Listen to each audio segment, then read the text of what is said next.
Hello, today's video is going to be a longer one that I'm posting on YouTube. It's on the chakras, so I've talked a little bit about these before. If you want to go and follow the link and watch the whole YouTube video, then please go ahead. Otherwise, I might post a couple of little clips so you can scroll to see them. So we're going to start on the root chakra. The root chakra is also known as the earth chakra. It's located at the base of the spine, and it deals with grounding mostly. Grounding, it deals with I am, who this being is that you are, and it's very, very important to help kind of bring understanding down so that it's usable. You know, so if you go from all information comes from the crown chakra, you want to be able to harness it all the way down to your root chakra so that it's got like a solid base. And that base can allow you to use your understanding for whatever you so choose. It's not one that I'm particularly great at. Fun fact about myself is I've got no earth in my chart, which means in my birth chart, which means astrologically I'm a bit off with the fairies. If you believe in that sound, if you don't really matter. It's all just there to help you understand. Wow. So it is, it's just a really nice river. Which brings me on to the water chakra, or the second chakra, which is, what's it called? The sacral chakra. There you are. Sacral chakra. And this one I'm going to go into a bit more depth about because I know a little bit more about. So the sacral chakra deals with pleasure, and it's blocked by shame. Obviously, sacral is your, you know what it is. You know what it is. It's the, the part of your body which is mostly used for reproduction. It's that energy source for that. Okay, and the reason I'm going to talk about this a little bit in more depth is because of the importance of conception.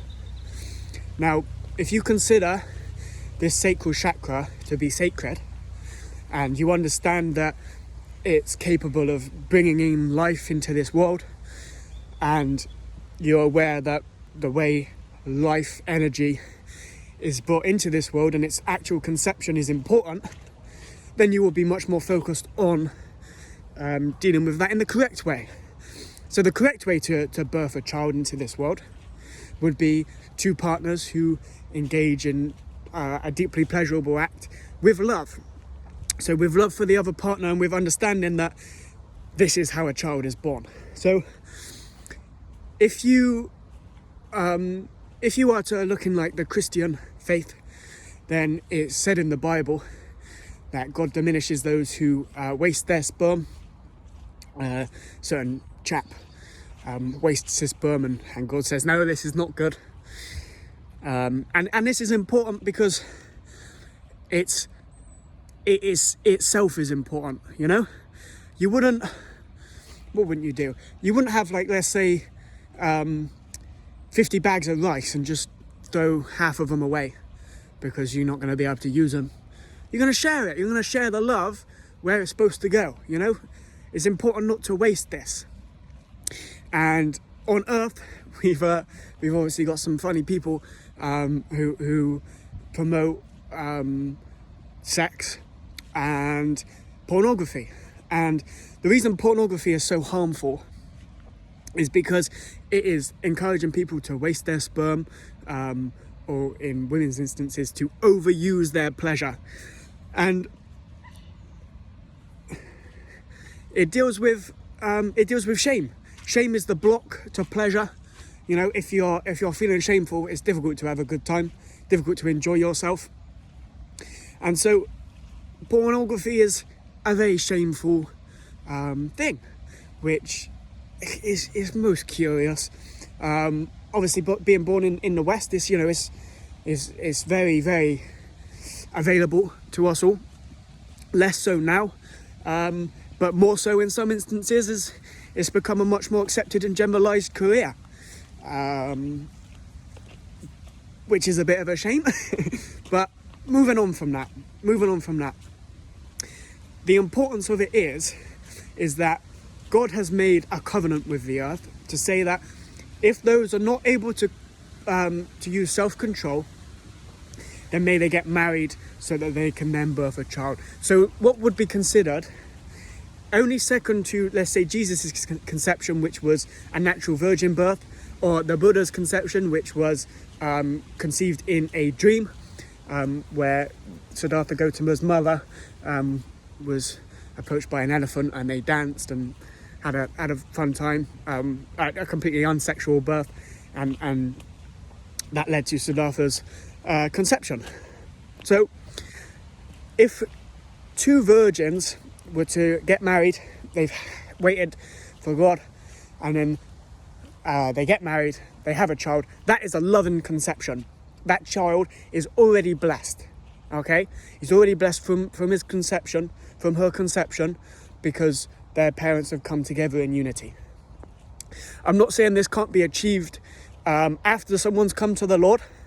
You know, but you know, generally it's better to save oneself, which is why a lot of people who are, you know, born again Christians, so to speak, or find faith at a latter stage, that they then will, you know, practice celibacy or focus more on retaining one's sexual pleasure for marriage. Anyway, moving up to the solar plexus chakra, or the fire chakra. This deals with willpower. So this is like a big disciplinary chakra. A strong willpower will essentially allow you to bring in all that stuff that you've grounded, all of your dreams, will allow you to go for it. This is your direction, this is your fuel, your energy, that burning fire. You got passion, you got a passion for what you do, then you will be able to extend it out into the world. You'll be able to realize what you've seen and put it out there. It's very, very important for achieving one's goals. And so this can also be I'm sure you've heard the expression, and I love like little turns of phrases which have so much deeper meaning but are used so frequently. So the first one in this video, for example, is you are what you eat. Of course, solar plexus being tummy chakra, you are what you eat. That's your energy, that's your fuel. That's, if I eat this is how I'm going to do this, bang, bang, bang. You know, if you fuel your body right, you fuel the animal correctly, then the animal will pose good results for your soul, as it's guided by the mind. Can be quite kind of attacked by greed.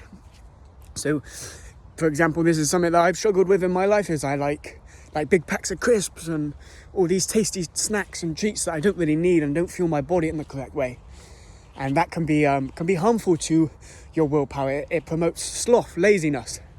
For example, I'm not going to go into this, but there's 7 chakras and there's also 7 deadly sins.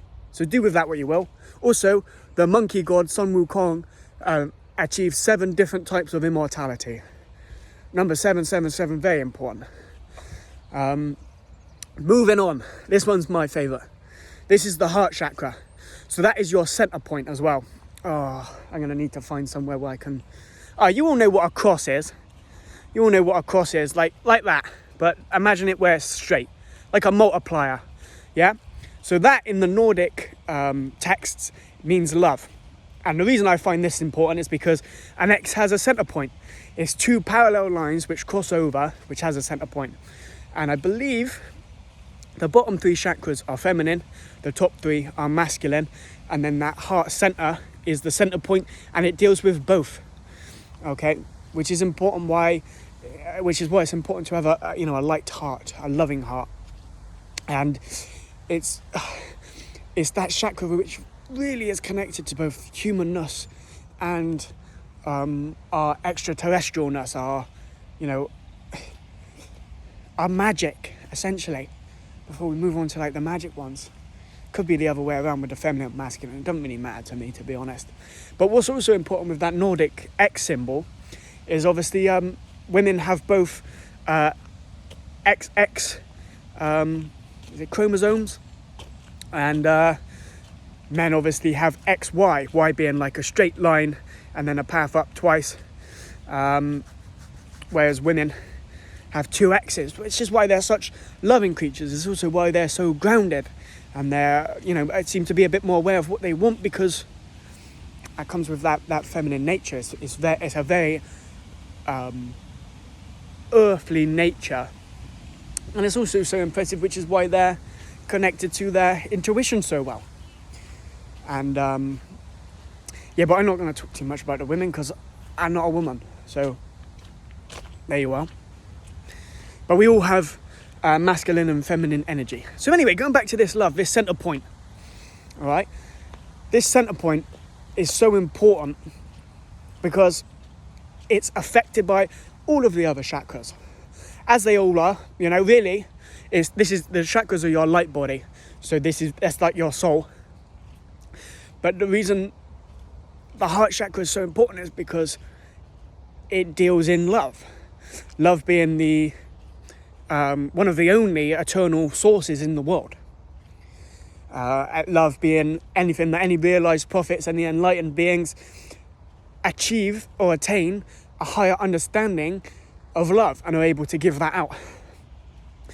It's also the fourth chakra, and just to have a bit of interest for you, there's 7 chakras for the human body, and then you could move on to say that there's an 8th chakra, which is above the crown chakra. So it's not the connectedness, but it's not what connects you, but it is the connectedness. Yeah. So it's kind of like the hive mind, so to speak. But anyway, in Buddhist practice, the last Buddha, Shakyamuni Buddha, says that there's 8 jhanas, 8 higher states of consciousness, and he says you only need 4, which means you only really need to center in on that heart space. You only need to attain a higher consciousness in love, all right, which obviously then aligns with Jesus, who teaches of an omniscient, omnibenevolent being, so all-knowing. So he's aware that love is the strongest, so that's why he's all loving, and they all feed into each other, just as the chakras do. Anyway, moving on, because I am rambling a little bit, to the throat chakra, all right? I don't actually know I don't know if there is one. There probably is. I don't know the proper terminology for this. Anyway, moving on. The throat chakra is, again, important. They're all important. But it is one of the most powerful. In the Christian text, it says that life and death is held in the power of the tongue. It's also important because, if you speak something into existence, you'll see a lot of people who have attained great levels in work. Conor McGregor, for example, a form of manifestation is in being able to speak stuff out and then bring it into an existence. Okay, very bold to do, but cool. Also, Siddhartha Gautama said, "I'm going to become the Buddha" to his dad. Not the Buddha. He said, "I'm going to realize the escape from pain and suffering," something along those lines. He said there shouldn't be any pain. I'm going to go work out why there is and how to get rid of it. And then he did it. So the throat chakra is essentially, it's your source of malleableness to the universe, all right? Which is why prayer is so important.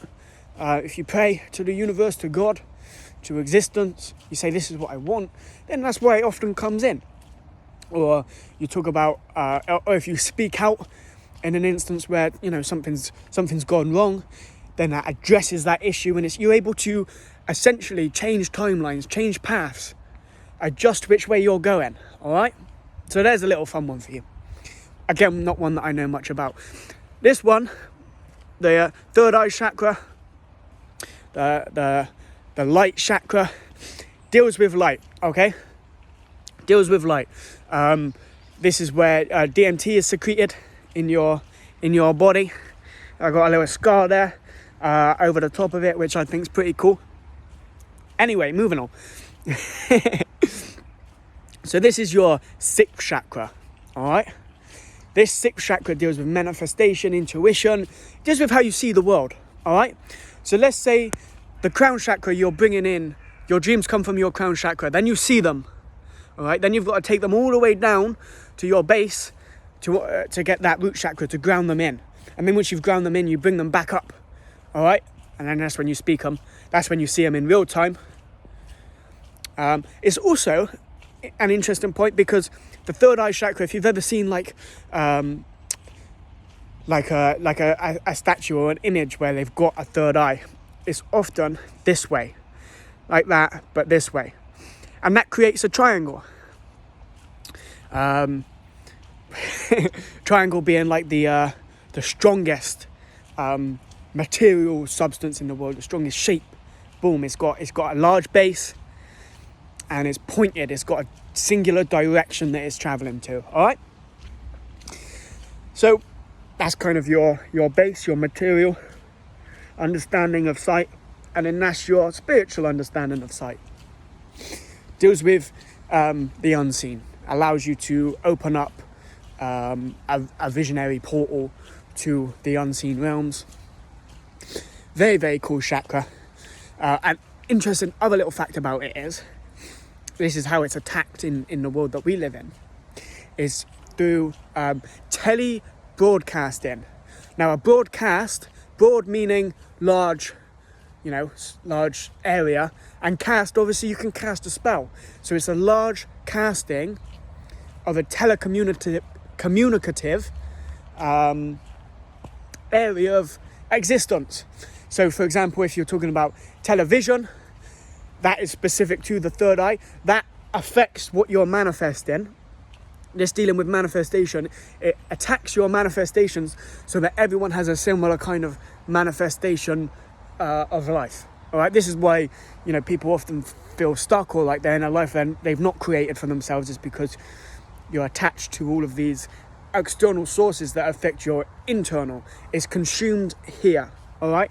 Goes from here, goes into your base, and then assorts your direction in the unseen. So there's a little fun one for you. Also, like telebroadcast, like if you're on the radio, deals with your ears. That's the quickest way to the mind is the ears.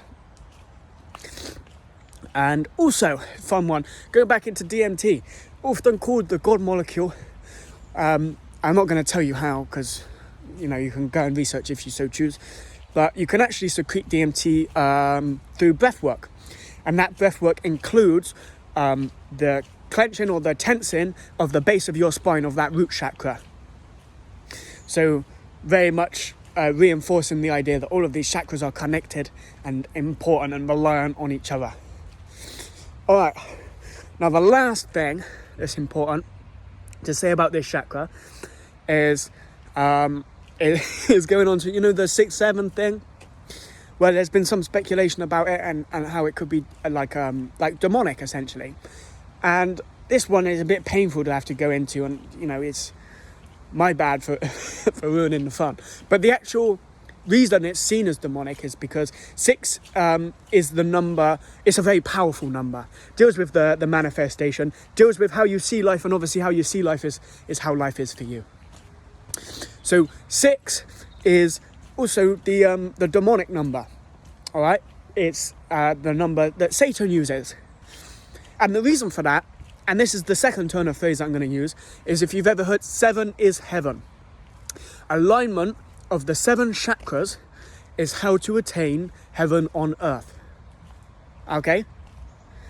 When they are all aligned, you are fully in soul, that is heaven on earth. Okay? 7 is heaven. And when you attain that, obviously, then you go on to the later. So why 6-7 is from a demonic perspective is, what is the difference between living a life of 6 where you're manifesting life continuously and you're not escaping the cycle of death and rebirth, and 7 is, well, no mate, 7 is better, it's higher, it's a higher consciousness, and that's kind of the, but I'm not saying that's true or I'm not saying that's false, but that is the explanation to it. So make of that what you will. Obviously, I could go into many conspiracies about, you know, who runs the world and who believe they run the world. But Babylon is falling, so that don't matter. And then the seventh chakra is the crown chakra. I've spoken a little bit about this before. So the crown chakra deals with our connectedness, and essentially is the reason that we receive what's called divine downloads, or divine inspiration. Anything divine comes into this crown chakra, and then you're able to boom, run with it. You know, as long as you're aligned. Otherwise, you know, you're getting fed resources from elsewhere. You know. So crown chakra's cool.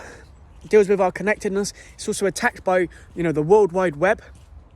If you consider, we all have a conscious mind and a subconscious mind. That subconscious mind is like a spider web. All right. So it's our connection between all beings. Your conscious mind deals with what's in front of you and this and that. Your subconscious mind can be like opinions on people. So if I go to meet a good friend of mine, and their subconscious mind will have an aspect of it which is their perception of me. All right? So that's how we're all connected. And then obviously the World Wide Web is to materialize that connection, so that we're not, you know, using our noggins to be like, you know, that's essentially how Yeshua, how Jesus knew everybody before he met them. He could say their names because he was connected. He was divinely guided in his mentor. So yeah, there's a more in-depth explanation of the 7 chakras, which I was very excited to do, and I'm pleased I did, because it's fun. Understanding is fun. And the final thing that I want to talk about is, well, firstly, look at this. Look at this river. Look how lovely that is. And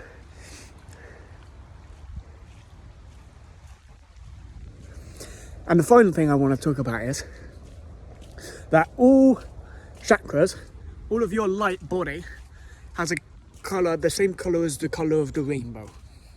Yeah? Makes sense?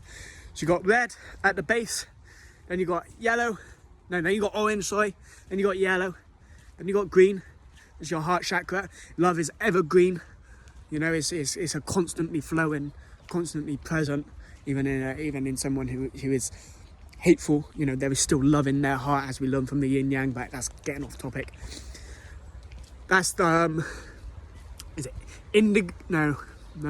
Indigo? Is it just blue? Blue and then indigo and then violet? Could be. It definitely could be. I don't know. And then, so yeah, obviously that's a colour, which yeah, there you are. There's colours related to it. Obviously, the 7 colours there's 7 key colours that we can see. The 7 it's like this, you know. Let's say there's a colour in each of them. Not like that. Never mind. Well, what I mean to say is you can train this to see a wider range of light. Like a light, going back onto the enlightened, like a light mind. You know, you're able to, if your mind is light, then you're able to understand light in its entirety. Anyway, it's cold. It is quite chilly. Thank you for watching. If you've stuck all the way to the end, that's just a little explanation of the chakras. I hope you enjoyed. I hope you learned something. If you didn't, oh well, don't matter. Bird's telling me to end it. As he wants to speak. Can you hear that?